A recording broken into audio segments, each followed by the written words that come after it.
The Macon County Historical Society is all about preserving local history. At a recent meeting, members focused most of their attention on the upkeep and preservation of local cemeteries. It's not a stretch for me to talk about Tennessee. What are you doing in Macon County today? Dr. Delroy Hire has a series of lectures that he funds each year to help with awareness in this county as well as two others about history and the role of, he's honoring his parents, but he's also honoring that first generation that came to Macon County. And you specifically brought some old photographs, obviously Mr. Hire, but then the other folks as well too. Can you explain some of those photographs? Yes, they are materials that have to do with 19th century mourning, what the etiquette was like. I brought photographs that were made of a deceased person, of a funeral ceremony, of the hearse and the funeral procession. We all still want to know how long was the funeral procession, and that's just a part of the history of that time. One of the photographs that I found most interesting was the gentleman in the casket, and his sister was there right beside of him. What were they thinking about that time frame, why they thought that maybe was acceptable? Well, quite often in the earlier years, you didn't have photographers. You certainly didn't have a phone where you could make a picture. And so to have a photograph made of someone, you might have to make a picture of a dead person. And so they wanted a picture of the sister and brother, and in order to get that, you had a living person standing next to a casket in which Clarence Carver is there.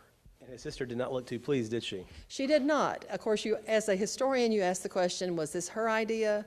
Was she wanting to draw attention to herself, or was she making herself do it because she thought it was important? Or is the photographer imposing his will upon her that this is the way we pose these pictures? Right. And also, of course, the main theme, I suppose, today was just about cemeteries in general. And why do you have such an interest in preserving cemeteries and maybe learning more about different folks buried in different cemeteries? Well, for one, there's a ton of history there. It teaches us the epitaphs, what their beliefs were, what was important to them. It often tells you what their profession was, what interests they had. It teaches you the songs of the period, the hymns, the scripture verses that they were interested in, if they were indeed a believer. And then also, it provides lots of genealogy for those who are interested in learning more about their ancestors, and our cemeteries are at risk. Those that are maintained by public lands or by churches are in less risk than those that are on family farms, and we all need to find our family cemeteries and work to preserve them. And how could they be in danger possibly? Well, many farmers don't really prefer for that farm to be there. That's good pasture land, and they're not getting to use it because the cemetery's there. And if they are not seeing anybody come, they think, what's the purpose? No one is taking advantage or even cares about this cemetery. So there are laws in place to protect cemeteries and what you should not do with regard to remains and how you do move a cemetery. But we as citizens all need to be diligent in making certain that our laws are appropriate and the penalties are strong enough to deter people from damaging our cemeteries. Maybe another question too, as far as just the actual tombstones were concerned. I mean, you talked about there were lambs on some, the wheat on others. Why was symbolism so important then?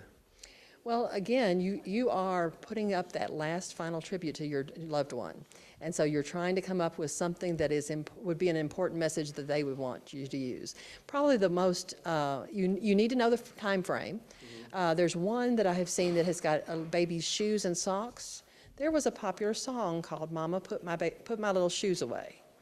And it was the child who knew they were dying saying, my younger siblings are going to need those shoes, so put them away. And by knowing that, when you see the shoes and stockings on the grave, it breaks your heart, but you understand what the symbolism is behind it.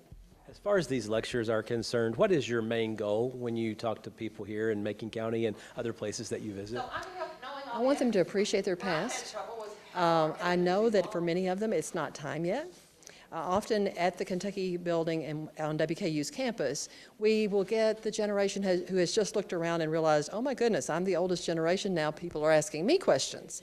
It's good to ask questions while you're young, but if not, it's good to place things and monuments where people can see them in the future when they do take an interest. So yes, I want them to learn their culture and appreciate it, as well as I want those things preserved for generations that will. And if she has anything to say about it, Sue Lynn Stone McDaniel will make sure all local cemeteries will be around as long as she's living. It's that important to her that we all know our history and preserve the memories of those who have gone on before us.